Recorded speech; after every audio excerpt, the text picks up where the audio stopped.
Welcome to icon news. నేను మీ పవన్ కృష్ణమూర్తి. అనవసరంగా కంగారు పడకండి. బాడీ డబలా అనేసరికి మీకే అనుమానం వచ్చిందో నాకు అదే అనుమానం వచ్చింది. ఎందుకంటే బయట సోషల్ మీడియాలో కూడా చర్చ జరుగుతోంది. చాలా మంది అంటే ఏంటి జగన్మోహన్ రెడ్డికి ఏమైనా బాడీ డబల్ ఉందా, ఇన్నాళ్ళు ఈ 5 ఏళ్ల పాటు మన పాలించింది జగన్మోహన్ రెడ్డి కాదా, బాడీ డబల్ పరిపాలించిందా, ఇప్పుడు మళ్ళీ అసలైనటువంటి జగన్మోహన్ రెడ్డి బయటకు వచ్చాడా బెంగళూరు వెళ్ళిన తర్వాత అన్నదానికి చాలా మంది చర్చ చేస్తున్నారు. ఇదేమి పొరపాటున అవమానించేటువంటిదో కించపరిచేటువంటిదో వ్యాఖ్యానం డెఫినెట్ గా కాదు, ఉన్నటువంటి ఒక అనుమానం మాత్రమే. ఎందుకోనంటే జగన్మోహన్ రెడ్డి మానసిక స్థితి మీద చెల్లెలు వైఎస్ షర్మిల చేసినటువంటి వ్యాఖ్యలు దీనికి ప్రధాన కారణం. అంటే ఆవిడ కూడా అనుమానం వ్యక్తం చేసింది ఎన్నికలకి ముందు, నాకు జగన్మోహన్ రెడ్డి మానసిక పరిస్థితి ఏంటి అనేది అర్థం కావట్లేదు, వైద్యులు ఒక్కసారి టెస్ట్ చేస్తే బాగుంటుంది, పరీక్షలు చేయాలి ఆయన వెళ్ళి పరీక్షలు చేయించుకోవాలి చాలా గట్టిగా అని చెప్పింది.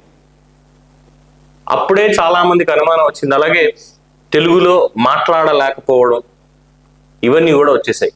వేరే 2014 to 19 YS Jaganmohan Reddy, 19 to 24 Jaganmohan Reddy, ప్రస్తుతం మనం చూస్తున్నటువంటి జగన్మోహన్ రెడ్డి. ఏంటి తేడా వచ్చింది?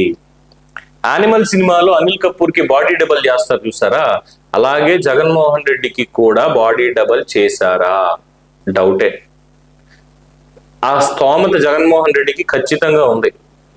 చరిత్రలో అనుకునే వాళ్ళం హిట్లర్ ని పోలినటువంటి మనుషులు దాదాపుగా ఒక 7 మందిని రెడీ చేసి పెట్టుకున్నాడు, వాళ్ళు ఎప్పుడెప్పుడు ఎక్కడెక్కడ ఉంటారు ఎవరికి తెలియదు, అలాగే బాడీ డబుల్ కాదు, బాడీ ఏకంగా 7 times 7 చేసుకున్నాడు తన ప్రతిరూపాలను అలాగా. సో ఎవరు తనని దగ్గరకు కూడా రాకుండా, తను చనిపోకుండా అని చెప్పి. సో అదే మనకి సందీప్ రెడ్డి వంగా చూపించాడు యానిమల్ సినిమాలో బాడీ డబుల్ అనేది. అలాగే చాలా సినిమాల్లో చూసాం ఇదంతా మనం. గతంలోని కృష్ణ గారి సినిమాల్లో కూడా ఇదే బాడీ డబుల్, ప్లాస్టిక్ సర్జరీ చేసి రూపం మార్చడం కావచ్చు, ఇలాగా ఎన్నో ఉన్నాయి కాన్సెప్ట్స్. అలాగే జగన్మోహన్ రెడ్డికి కూడా ఏమైనా చేశారా, బాడీ డబుల్ చేశారా? కాకపోతే ఆ బాడీ డబుల్ చేసినప్పుడు ఆ ట్రైనింగ్ అనేది సరిగ్గా ఇవ్వకుండా నీ ఇష్టం అబ్బా చూసుకుని జాగ్రత్తగా మాట్లాడాయని చెప్పి అలసత్వంతో వదిలేశారు. కాబట్టి ఈ రోజు ఈ మ్యాటర్ అనేది బయట ఇంత చర్చనీయాంశం అవుతోందా? 2014 నుంచి 19 వరకు ఏదో ఒక చిన్నపాటి స్లిప్ అవుట్ పెట్టుకొని బుల్లెట్ పాయింట్స్ రాసుకొని దాని మీద అనర్గళంగా చంద్రబాబుని కాల్చి చంపినా తప్పు లేదు, చెప్పులతో కొట్టి చంపినా తప్పు లేదు, ఒక ఆవేశం అనేది మనం చూసాం. ఆవేశ స్టార్. 14 నుంచి 19 వరకు సాఫ్ట్ అనమాట. ఆవేశం అనేది ఏం లేదు. ఆ కార్యకర్తలకిను నేతలకి అప్పగించేశాడు దాన్ని. నన్ను ఎవరన్నా బోస్ డీకే అంటే, అదే ఆ మాట నేను అనలేదు, వాళ్ళు అన్నారు అప్పట్లో బోస్ డీకే అని అనేసరికి దానికి ఏదో అర్థం చెప్పాడు. అర్థం చెప్పేస్తే ఇక తెలుగుదేశం పార్టీ మీద దాడి చేశారు, చంద్రబాబు ఇంటి మీదకి దాడికి వెళ్ళిపోయారు, తర్వాత పట్టాభిరామ్ ఇంటి మీద దాడి చేశారు, ఆయన మీద దాడి చేశారు, ఇవన్నీ చాలా అయ్యాయి కదా. సో ఈ మధ్యకాలం చూస్తే రాజకీయ సౌద్దానన్నం, గుండూరు, నిరారక్షత, గురుదేవో మహేశ్వరం, ఇలాగా ఇంకా చాలా ఉన్నాయి. తెలుగు భాషా ప్రావీణ్యానికి సంబంధించి చెప్పుకుంటా పోతే ఇంకా చాలా ఉన్నాయి ఇలాంటివి. సో అక్కడే డబుల్ అనేది డౌట్ అనేది వచ్చింది. బాడీ డబుల్ ఏమో జగన్మోహన్ రెడ్డి కాదు, స్క్రిప్ట్ చూసి చదువుతున్నాడు, నార్మల్ గా జగన్మోహన్ రెడ్డికి అయితే స్క్రిప్ట్ అవసరం లేదు అని. అదే ఎగ్జాక్ట్ గా మన బెంగళూరు నుంచి వచ్చిన తర్వాత పెట్టినటువంటి ప్రెస్ మీట్, పిన్నెల్లి రామకృష్ణారెడ్డిని పరామర్శించడానికి వెళ్ళి బయటకు వచ్చిన తర్వాత పెట్టినటువంటి ప్రెస్ మీట్ వివరాలు మనం చూసినప్పుడు చాలా క్లియర్ గా అర్థమైపోతుంది. చంద్రబాబుని హెచ్చరిస్తున్నాను నేను అన్నంలోనే ఆవేశం బయటకు వచ్చింది. ఇన్ఫాక్ట్ ఇంకా మాట్లాడితే ఈయన బెంగళూరు వెళ్ళిన తర్వాత మాత్రమే, బెంగళూరు యలహంక గెస్ట్ హౌస్ కి వెళ్ళి బయటకు వచ్చిన తర్వాత మాత్రమే ఆవేశం పెరిగింది. అంటే ఇన్నాళ్ళు ఈయన యలహంక ప్యాలెస్ లో, అంటే మన ఒరిజినల్ జగన్మోహన్ రెడ్డి యలహంక ప్యాలెస్ లోనే ఉండిపోయాడు, ఇక్కడ ఉన్నది బాడీ డబుల్ మాత్రమే, ఇక్కడ ఉన్న జగన్మోహన్ రెడ్డి కాదు, జగన్మోహన్ రెడ్డి బాడీ డబుల్. అంటే పేరు పెట్టుకోవాలి అంటే మదన్ మోహన్ రెడ్డి అని పెట్టుకుందాం సరదాగా. అంటే ఒకవేళ రాజశేఖర్ రెడ్డికి 2 పిల్లలు ఉంటే, లేదు ఒకళ్ళు నిజంగా బాడీ డబుల్ చేయించుకుంటే వైఎస్ జగన్మోహన్ రెడ్డి, వైఎస్ మదన్ మోహన్ రెడ్డి. అంటే ఈ స్టోరీ కూడా నేనేం క్రియేట్ చేసింది కాదు, బయట వాళ్ళు సరదాగా చెప్పుకుంటున్నారు. బాడీ డబుల్ అన్న దానికి ఇక సినిమాలు చూసేవాళ్ళు ఇమాజినేషన్ ఉంటుందిగా, ఇలాగ చెప్పుకుంటూ వెళ్తున్నారు. వైఎస్ జగన్మోహన్ రెడ్డి ఈ ఆవేశం స్టారు, వైఎస్ మదన్ మోహన్ రెడ్డి ఏమీ లేని స్టారు. ఈ మదన్ మోహన్ రెడ్డి 5 ఏళ్ళు మనం పరిపాలించాడు ఇక్కడ, wish you all the best అని రాయడం కూడా రానటువంటి వాడు ఆల్ ద వెరీ బెస్ట్ అని ఏదో రాశాడు స్కూల్లో అక్కడికి వెళ్ళి. అలాగే మాట్లాడేటప్పుడు కూడా అన్నింటికి నా అవ్వతాతలు ఒకటే డైలాగ్ ఇస్తే ఆ డైలాగ్ ని అటు తిప్పి ఇటు తిప్పి ఇటు తిప్పి మొత్తం ఇలా చేసుకుంటూ వచ్చాడు.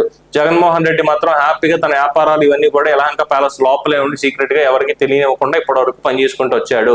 కానీ ఎప్పుడైతే పార్టీ ఇంత ఘోరంగా ఓడిపోయిందో మదన్ మోహన్ రెడ్డిని కుక్కను కొట్టినట్టు కొట్టి యలహంక ప్యాలెస్ లో ఒరిజినల్ జగన్మోహన్ రెడ్డి బయటకు వచ్చాడు. నేను వై నాట్ 175 ఎందుకు గెలుస్తాం అనుకున్నాం ఇది అని అంటే, ఒరే నీ ఏమైనా ఉందా అసలు నీకు 175 మనం గెలవడం ఏంటరా, ఎవరి స్ట్రాంగ్ హోల్డ్ వాళ్ళకు ఉంటుందన్న ఒక ఆలోచన వైఎస్ జగన్మోహన్ రెడ్డికి ఉంది.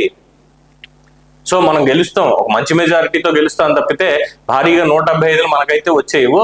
అలాగే ఇలా ఇంత ఘోరంగా కూడా ఓడిపోయే వాళ్ళం కాదు. చేసినటువంటి పనికి చెప్పుకుంటే అంత నువ్వు చేసినటువంటి చండాల పని, తెలుగు మాట్లాడడం రాదు, స్క్రిప్ట్ చూసి మాట్లాడతావు, దేనికైనా సజ్జల పక్కన ఉండాలి, ఎవర్రా వీళ్ళంతా పక్కన ఇంతమంది సలహాదారులు ఇదంతా అసలు అంటే నువ్వు డమ్మీ గడివి బాడీ డబుల్ వెళ్ళేదో ఓడబుడుస్తావు అంటే అంత సజ్జలు కూడా ఇది చేశాడు, అతులు దొబ్బేయండి ముందని చెప్పి లోపల కుక్కను కొట్టినట్టు కొట్టి యలహంక ప్యాలెస్ లో పడేసి ఈయన బయటకు వచ్చి ఆవేశం స్టార్ మనకి ప్రెస్ మీట్ పెట్టాడు, ఆవేశాన్ని చూపించాడు. మళ్ళీ 2014-19 Jaganmohan Reddy is back with statement. మళ్ళీ పాదయాత్ర, ఓదార్పు యాత్ర, దిక్కుమాల యాత్ర, ఏదో ఒక యాత్రకు సిద్ధపడాలి. అవును, యాత్రలు చేసే జగన్మోహన్ రెడ్డి, యాత్రలు చెయ్యింది ఈ బాడీ డబుల్ గాడు. సో ఇదే మాట్లాడుకుంటున్నారు ఇప్పుడు అదంతా కూడా. నిజంగా నాకు నిజంగానే అనిపిస్తోంది ఈ పరిస్థితి అంతా చూసినప్పుడు. ఇప్పుడు షర్మిల గారు వాళ్ళు కూడా ఏం మాట్లాడడం లేదు. అంటే జగన్మోహన్ రెడ్డి, ఒరిజినల్ జగన్మోహన్ రెడ్డి బయటకు వచ్చాడు కాబట్టి మానసిక స్థితి మీద వాటి మీద ఎవరు కామెంట్స్ చేయట్లా, డెఫినెట్ గా చేయట్లేదు. కానీ అంతకుముందు ఎన్ని కామెంట్స్ చేశారు ఏంటనేది చూసాంగా. సో ఆల్రెడీ ఇప్పుడు జగన్మోహన్ రెడ్డి రాజీ చేసుకుంటున్నాడు చెల్లితోటి, తల్లితోటి, ఇకపైన కలిసే ఉందా, అనవసరంగా ఈ ఇబ్బందులు ఇవన్నీ వద్దు అంటే వాళ్ళకు కూడా ఎక్కడో డౌట్ వస్తుంది, ఏంటి వీడు నా కొడుకేనా, వచ్చింది నిజమేనా అని చెప్పి విజయమ్మ. ఎందుకంటే బాడీ డబుల్ ప్రభావం అలా ఉంది. మరి అలాగే అనుకుంటున్నారు అందరూ కూడా. జగన్మోహన్ రెడ్డి బయటకు వస్తే ఓకే, కానీ మదన్ మోహన్ రెడ్డి అయితే మాత్రం ఏం చేసేటువంటి ఇది లేదు. ఒకవేళ ఇది అభూత కల్పన అనుకోవాలి ఇప్పుడు, ఎందుకంటే ఆధారాలు ఏం లేవు మనకి. కేవలం ఉన్న ఆధారం వల్ల ఆయన మాట తీరు, ఆయన ఆవేశం మాత్రమే మనకి ప్రాతిపదిక, ప్రామాణికం. మిగతా వాటికి మన దగ్గర సాక్ష్యాధారాలు లేవు, వాళ్ళు బయట పెట్టుకోరు, అందరికీ తెలిసిందే. మరి ఎలా తెలుస్తుందండి? జగన్మోహన్ రెడ్డి అడగాలి, జగన్మోహన్ రెడ్డి గారు మీకు ఏమైనా బాడీ డబుల్ ఉంటే ఆయన బయటికి తీసుకురండి, ఇన్నాళ్ళు అనవసరంగా మిమ్మల్ని తిట్టుకున్నాం, ఇగో ఈ బాడీ డబుల్ గడ్ చేసిన తప్పంతా ఇది అని చెప్పి కార్యకర్తలు కూడా అడిగేటువంటి పని ఉంది. సో నా వరకు అయితే బాడీ డబుల్ నిజమని నేను భావిస్తున్నాను. ఏమన్నా నిజంగా అలాగే ఉందేమో, ఆయన మాట తీరు ఇవన్నీ చూసిన తర్వాత అదేంటి జగన్మోహన్ రెడ్డి ఏమో అప్పుడు అలా మాట్లాడాడు, ఇప్పుడేమో ఇలా మాట్లాడుతున్నాడు, మధ్యలో ఏమైపోయింది ఇదంతా అంటే అక్కడ ఉన్నది ఒక డమ్మీ గాడు, అందుకే కోల్చడం దగ్గర నుంచి మొదలు పెట్టాడు. ఎన్నికల రిజల్ట్స్ వచ్చిన తర్వాత 2019 మేలో ఎన్నికల రిజల్ట్స్ వచ్చిన తర్వాత వెంటనే జగన్మోహన్ రెడ్డి వెళ్ళిపోయాడు యలహంక ప్యాలెస్ కి. అక్కడి నుంచే బాడీ డబుల్ బయటకు వచ్చింది. బాడీ డబుల్ బయటకు వచ్చి తన పనంతా తను చేసింది. మధ్యలో ఎవరేం చెప్పినా ఎలా చేసినా మొత్తానికి కానిచ్చారు. సో ఒరిజినల్ జగన్మోహన్ రెడ్డి ఇప్పుడు బయటకు వచ్చాడు మళ్ళీ యలహంక ప్యాలెస్ నుంచి బయటికి, వాడిని లోపల దోసేసి. ఇదే ఉంది. మీరేమనుకుంటున్నారు? నిజంగానే బాడీ డబుల్ ఉంది అని మీరు భావిస్తున్నారా? మీ అభిప్రాయాన్ని కామెంట్స్ రూపంలో తెలియజేయండి. చూస్తూనే ఉండండి ఐకాన్ న్యూస్. నేను మీ పవన్ కృష్ణమూర్తి.